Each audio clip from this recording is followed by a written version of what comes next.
جو عوامی national party میں ولی خان فیملی، یعنی یہ بدقسمتی یا خوش قسمتی سے فیملی رن پارٹی جو پاکستان میں ہے. اسی طرح جو آپ دیکھ لیں گرینڈ الائنس ہے، اس میں پیر صاحب پگاڑا کی پارٹی. کیا کبھی آپ سوچ سکتی ہیں ایک منٹ کے لیے کہ ان پارٹی میں سے جو لوگ فاؤنڈر ہیں یا جو ہیڈ ہیں ان کو یا ان کے وارثین کو ہٹا سکتی؟ میں نہیں سوچ سکتا ایسا.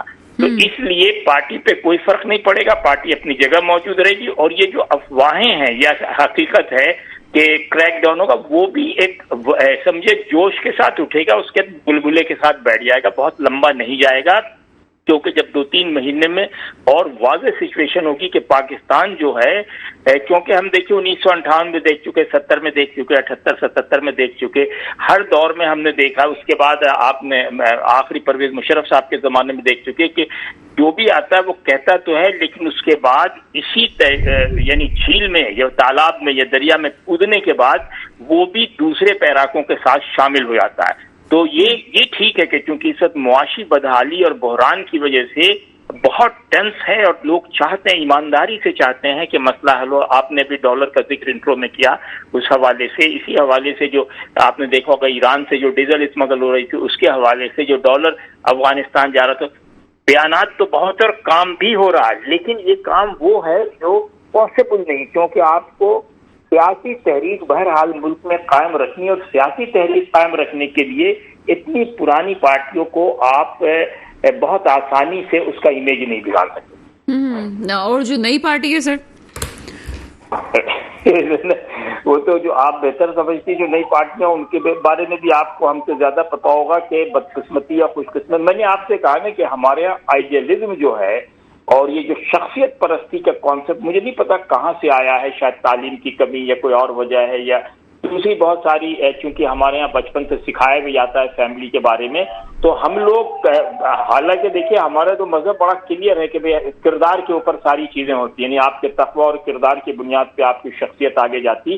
لیکن کیا ہم دیکھتے ہیں کہ پوری مسلم ورلڈ میں ایسا نہیں ہے، سوائے ملیشیا نکل گیا ہے، اس کے علاوہ آپ دیکھ لیں ترکی نکل گیا ہے، باقی تمام کم و بیش انڈونیشیا بھی نکل گیا ہے. لیکن کم و بیش آپ جہاں بھی نظر دوڑائیں گے پورے گلف میں، عرب اسٹیٹ میں، ساؤتھ ایسٹ ایشیا میں ہم لوگ موجود ہیں. ہم تو دیکھیں نا، کبھی آپ غور کریں تو اس پہ بات بھی نہیں کی جا سکتی پاکستان میں آزادی سے کہ یہ پاکستان جو ہے 40 سال یعنی 1906 سے 1947 41 سال میں مکمل ڈیموکریٹک پروسیس سے وجود میں آیا ہے. یعنی اس میں ذرا سا بھی کوئی ایک لمحے کے لیے، ایک لفظ کے لیے اشتباہ نہیں کیا سکتا. لیکن اس ڈیموکریٹک ملک میں ڈیموکریسی فیل ہو رہی ہے. کیوں ہو رہی ہے اس پہ تو پھر ایک الگ بحث کی جا سکتی ہے. نہیں سر، اس پہ بحث کر لیتے ہیں تھوڑی سی. مجھے بتائیں آپ کہ یہ ہمارا ملک اینیمیز سے بھی تو گھرا ہوا ہے نا، ایسا تو نہیں کہ ہمارے جو بارڈر اللہ تعالیٰ نے دی؟ نہیں، ایسا کچھ بھی نہیں ہے، یہ ہمارا خود ساخت ہے. دیکھیں میں آپ کو تو ہم سے زیادہ ایران اینیمیز میں نہیں. پہلے میرا سوال تھوڑا واضح ہو جائے، آپ تو سمجھ گئے میرے سوال کو، میں ناظرین کے لیے تھوڑے وضاحت کر دوں. آپ کا ویسٹرن بارڈر ہے، ایسٹرن بارڈر ہے، آپ کے جس طرح سے ملک لگ رہے ہیں، اور ویسٹرن بارڈر کے حالات بھی آپ کو پتہ ہیں وہ ویسے ہی ہیں جیسے آپ کے ایسٹرن بارڈر کے حالات ہیں. تو اس صورت حال میں پھر کیا جائے گا؟ اگر بہت ہم ادارے پہ تنقید کر بھی لیں تو ادارہ تو اپنے طور سے مضبوطی کر رہے ہیں. نہیں، ہم کسی پہ تنقید نہیں کرتے، تنقید ہمارا کام ہی نہیں. ہم تو یہ کہہ رہے ہیں کہ 11 اگست 1947 کو قائد اعظم رحمۃ اللہ علیہ نے ایک تقریر میں ایک پورا پیراگراف میں system of the country, how to run the system of the country دیا. اور اس میں یہ بھی بتا دوں آپ کو کہ جب بیچ میں ذرا سا رخنا ڈالا گیا تو انہوں نے بہت سختی سے اسی وقت یہ بھی سمجھا دیا کہ نہیں کس طرح ملک رن کریں گے. اچھا، اگر ہم کل یعنی میرا خیال کل 11 ستمبر تھی گزر گئی، میرا خیال قوم میں 99% لوگوں کو یہ بھی یاد نہیں ہوا کہ کل قائد اعظم کی برسی ہے. یہ نہیں شرمناک ہے. اگر آپ دیکھیں کسی کو عموماً جو پڑھے لکھے لوگوں کو تو شاید یاد ہو، ہم لوگوں کو یاد بھی نہیں. تو جب ہم نے ہر قوم کا ایک جو لوائلٹی ٹو دا فادر ہوتا ہے، یعنی باپ کی جو لوائلٹی، وہ اگر ڈیمیج ہونے لگے تو ملک خود بخود ڈیمیج. ہم نے اسے 48 میں ڈیمیج کرنا شروع کر دیا تھا. یعنی ہم نے قائد اعظم کا تصویر لگانے کی حد تک تو رکھا ہے، لیکن ان کے اقوال، ان کی ٹیچنگ، ان کی فلسفی پہ عمل کرنے کی کبھی نہ کوشش کی، بلکہ اب اس کی سراہن مخالف ہیں ہم اس کے کہ نہیں وہ سسٹم ہی فیل ہے جو سسٹم ان کا تھا، بلکہ اس سے بہتر سسٹم آج ہمارے پاس موجود. تو یہ وہ چیز ہے. اچھا، اب آپ نے کہا اینیمی میں گھرے ہوئے ہیں، سن لیجیے آپ، نیوزی لینڈ اور آسٹریلیا مستقل جنگ کرتے ہیں، اسے آپ دیکھ لیجئے، آئرلینڈ انگلینڈ مستقل جنگ کرتے ہیں، ایران ہمارے پڑوس میں، اس کے چاروں طرف دشمن ہیں، چین کی سب سے زیادہ جنگ انڈیا سے ہے، اگر ہماری تو انڈیا سے کچھ بھی جنگ نہیں، صرف کشمیر ہے، ان کا تو لداخ کا ہزاروں میل کا بارڈر ہے جس کے لیے وہ 100 ایئر سے لڑ رہے ہیں۔ تو آپ دیکھیے ٹریڈ ان کا جاری ہے، ٹریڈ پہ کوئی پابندی نہیں، وہ کہتے ہیں بھائی دشمن، لڑائی جھگڑا اپنی جگہ، کاروبار اپنی جگہ، جیسے ہمارے یہاں بزنس مین کہتا ہے کہ بھائی جھگڑا تھوڑی کرنا کاروبار میں، دکان کھولی دکان چلا نہیں۔ اچھا افغانستان ہم دشمن کہیں یا دوست کہیں، واحد ملک ہے جس نے ہم کو ریکوگنائز نہیں کیا 47 میں، ہمارے اس سے بھی تعلقات خراب، اور جس نے سب سے پہلے ریکوگنائز کیا ایران، اس سے بھی تعلقات خراب ہیں۔ تو پھر کیسے آپ ڈیسیجن کریں گی کہ بھائی کون اچھا؟ یعنی میں نے 2 مثال دی کہ ایران وہ واحد ملک ہے جس نے پاکستان کی تخلیق کے فوراً بعد ہمیں مان لیا، یہ افغانستان وہ واحد ملک ہے جس نے یونائٹڈ نیشن میں ہمارے خلاف ووٹ دیا، ہماری دونوں سے تعلقات خراب ہیں۔ تو کوئی معیار ہے ہمارا یا نہیں، یہ میرے آج تک سمجھ میں نہیں آیا۔ تو اس دفعہ جو ابھی کریک ڈاؤن چل رہا ہے، اور بھی ہمیں اچانک سے ابھی تو کوئی کارروائیاں تو نہیں ہوئی ہیں، صرف ہمیں باتیں زبانی کلامی سے ہی ڈالر اتنا نیچے آ گیا، ابھی تو کارروائیاں ہونا شروع نہیں ہوئی ہیں جس سے ہم کہہ سکیں گے جناب نہیں ٹھیک ہے، میں تو دیکھیں نا کریک ڈاؤن بالکل ہونا چاہیے، لیکن کریک ڈاؤن جو ہے وہ زلزلے کی طرح نہیں ہونا چاہیے، یا سائیکلون کی طرح نہیں ہونا چاہیے، کووڈ کی طرح نہیں ہونا چاہیے، بلکہ it should be a regular practice of the society. مطلب یہ تھوڑی کہ آپ نے بچے کو ایک دن مار کے زخمی کر دیا اور اگلے دن سے پھر اس کو میلے میں لے کے گھوم رہے ہیں آپ، تو آپ نہیں، میں صرف آپ سے یہ کہہ رہا ہوں کہ میں تو کریک ڈاؤن کے بچے کو مارنے کا اختیار بھی تو کسی ایک کے پاس ہے نا، وہ بچے کو مارے گا۔ دیکھیے بات یہ ہے کہ آپ کو میں کہتا ہوں کہ کریک ڈاؤن جو ہے وہ حادثاتی سانحاتی نہیں ہونا چاہیے، it should be a regular practice کہ ایک آدمی نے چوری کیا وہ جیل جائے گا، ختم ہو گئی بات، ایک آدمی نے کرپشن کیا اس کو سزا ملے گی۔ یہ نہیں ہوگا کہ 5 سال 10 سال پہ جناب سونامی ٹائپ سے آئے گا اور اس کے بعد ایک زلزلہ آئے گا اور طوفان آئے گا اور اس کے بعد 10 دن 20 دن کا سب چیز آباد کاری بھی ہو جائے گی، سڑکیں بھی بن جائیں گی، کرپشن دوبارہ شروع ہو جائے گا۔ یہ ایک بات۔ دوسری بات آپ یاد رکھیے ہمیشہ، یہ میں اپنی بات کر رہا ہوں کہ میں اس بات پہ یقین رکھتا ہوں کہ کرپشن میں سامنے والے یعنی عوام کا 5% حصہ ہوتا ہے، اور پیچھے جو لوگ ملک چلا رہے ہیں ان کا 95% ہوتا ہے، تو وہ اپنے لوگوں کو پکڑے، عوام کو اس میں پکڑ رہا ہے۔ بجلی چوری ہے، ہر سڑک پہ آپ گھومتی رہتی ہیں، اگر میٹرو سے ابھی باہر نکلیے گا 2 قدم پہ تو جتنے ٹھیلے والے کھڑے ان کا تار اوپر سے لگا ہوا ہوگا الیکٹرک، تو آپ کے خیال میں آپ کو نظر آ رہا ہے، کئی والوں کو نظر نہیں آ رہا ہے۔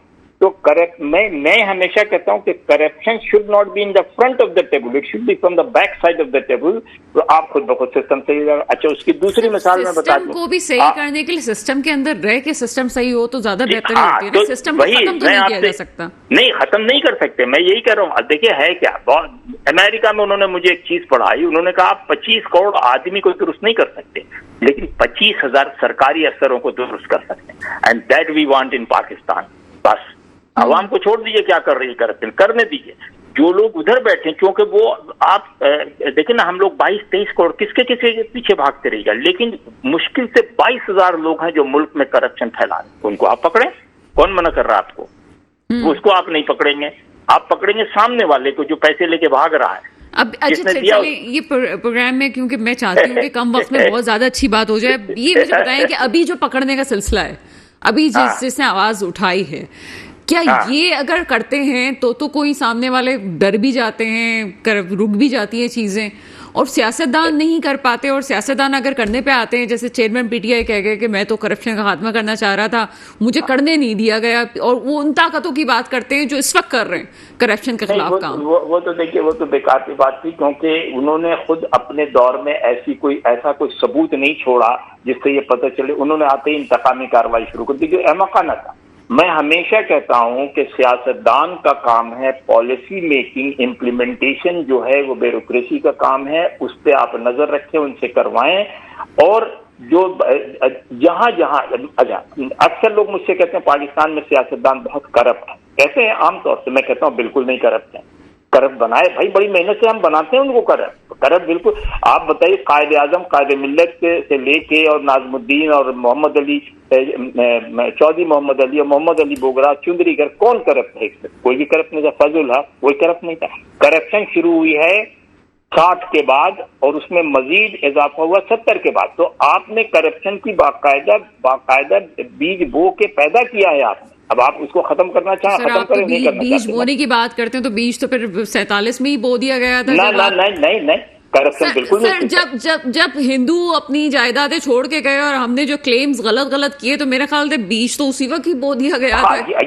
ہاں مانیٹری آپ کہہ سکتی کسی حد تک, وہ بھی اس لیے نہیں کہہ سکتی آپ کہ کیونکہ میں خیر اس میں بہت پیچھے چلے جائیں گے ہم, اس پہ آپ الگ پروگرام کر لیجیے کہ سچ میں ایسا ہوا تھا یا نہیں ہوا تھا, اس میں بھی کیا وجہ تھی, کیا اسباب تھے, وہ ایک الگ. اس وقت جو آپ نے کہا, دیکھیے کرپشن ختم کرنے کے لیے 1 دن 2 دن کا معاملہ نہیں ہے. It should be a process of 10 to 15 years, one by one, gradually, tax corruption, یعنی monetary corruption, social corruption, یہ تو آپ زیادہ بہتر جانتی ہیں. پروگرام میں آخری منٹ ہے اور آخری بات آپ سے جو میں پوچھنا چاہتی ہوں وہ یہ ہے, ٹھیک ہے 15 to آپ نے کہا کہ 20 years جو ہے اس میں جائیں گے, کون کرے گا اس وقت؟ اگر پولیٹیکل صورتحال دیکھی جائے, کوئی پارٹی بھی نہیں ہے جس کو آگے لا کے آپ گورنمنٹ کی بات کر سکیں. ووٹ بینک بٹا ہوا ہے آپ کا. ایک اور پارٹی جو ہے جس کے چاہنے والے ہیں وہ ایک ویکیوم ہمیں نظر آ رہا ہے جو آگے ہونے والا ہے. کس طرح سے چیزیں ٹھیک ہوں گی پھر؟ بالکل اسی طرح ٹھیک ہوگی. Let the people decide. اگر غلط لوگوں کو چننا چاہتے ہیں تو آپ کوئی نہیں ہوتی روکنے والی. میں یہی بتا رہا ہوں کہ آپ اللہ تعالیٰ کی زمین پہ فوجداری لے کے نہ آئے. Let the people decide. The government of the people, for the people, by the people shall never disappear from the face of the 1876 میں جو اس نے گیٹس ورک میں ابراہم لنکن نے کہا تھا, وہ حرف آخر ہے ڈیموکریسی. آپ نہیں ڈیسائیڈ کریں کہ یہ اچھے لوگ ہیں یا برے, آپ نہیں ڈیسائیڈ کریں یہ چھوٹی پارٹی یہ بڑی, آپ نہیں ڈیسائیڈ کریں کہ پارٹی آپس میں یہ اگر عوام 20 پارٹی کی حکومت 20 پارٹی کی بنائے, ایک کی بنائے, چور کی بنانا چاہتے بنانے دیں اس کو, کیونکہ جس دن پروسیس کمپلیٹ ہو جائے گا اسی چور میں سے چھن کے اچھے لوگ آ جائیں گے. ختم بات. اچھا ٹھیک ہے. تو پروسیس میں تو ابھی جو ہمیں نظر آ رہا ہے جو سوشل میڈیا پہ ہلچل ہے وہ کسی جس پارٹی کے لیے, اس پارٹی کو تو آگے لیڈر اپنی ڈرائیونگ سیٹ تو وہ لیڈر نہیں دینے والا کسی کو, پھر کیا ہوگا سر؟ نہ ہو, جو ہوگا جو آئے گا اس کو آنے دیں. میں تو صرف یہ کہہ رہا ہوں کہ آپ دیکھیے, میں یہ کہہ رہا ہوں کہ نہ میں ولی اللہ ہوں نہ میں پیغمبر, میں انسان ہوں اور انسانوں کے درمیان سے اسی میں سے لوگ چننا ہے. اگر ہم برے لوگ چن رہے ہیں, 22 کروڑ لوگ برے لوگ چن رہے ہیں, تو کسی آدمی کو یہ حق کہنے کا نہیں ہے کہ اچھے ہیں یا برے ہیں. بس سسٹم فلٹر ہوتا ہے, سسٹم اوپر سے نہیں آتا, نہ پیغمبری آتی نہ ولایت آتی. سمپل سی بات ہے, ہم زمین پہ رہتے ہیں, زمین کا سسٹم کو چلاتے ہیں. امریکہ ہم سے زیادہ کرپٹ تھا 17ویں صدی 18ویں صدی 19ویں صدی میں, نکھرتا چلا گیا. چین نکھرتا چلا گیا, رشیا نے. فلٹر تو ہونے دو, آپ تو فلٹر ہی نہیں ہونے دینا چاہے. جیسے الیکشن میں آپ نے کہا غلط لوگ آ گئے, بھائی آپ کون ہے کہنے والے کہ غلط نہیں ہے صحیح؟ فیئر الیکشن ہوگا تب بات ہوگی نا. فیئر الیکشن کون کرائے گا؟ یہ ٹھیک ہے, فیئر الیکشن کرا. یہ دیکھیں نا ہمارے ماشاءاللہ آرمی چیف صاحب سب پکڑ دھکڑ کریں, فیئر الیکشن بھی کرا دیں, ختم ہو گئی بات. ارے اس سے اچھی تو کوئی بات نہیں ہے. بہت پرانی بات نہیں ہے, آر ٹی ایس بیٹھا اور سب کچھ ہوا, تو وہ فیئر الیکشن تو ہمیں آگے بھی نہیں نظر آ رہے نا. پھر کیا کریں گے جو آپ بات کر رہے ہیں, اگر اسی اصول پہ لے کے چلیں تو؟ ہاں نہیں نہ ہو فیئر الیکشن. کتنی بار نہیں ہوگا فیئر؟ ہر 2 سال پہ کرائے, ہر 3 سال پہ کرائے. پھر میں یہ کہہ رہا ہوں پروسیس تو چلنے دے. آپ نے پہلے دن طے کر لیا کہ یہ شاخیں اس کی سوکھی ہوئی ہیں اس لیے جڑ نکال کے پھینک دیں. جڑ نہیں نکال. بھائی ایک بات بتائیے کہ 40 سال میں اسی سب کانٹیننٹ کے لوگوں نے, اسی قوم نے ملک بنایا نا, تو چلانے دیں نا بھائی ان کو. مطلب دیکھیں بنایا انہوں نے, چلانا آپ کہتے چلائیں گے ہم, ایسا تو نہیں ہو سکتا.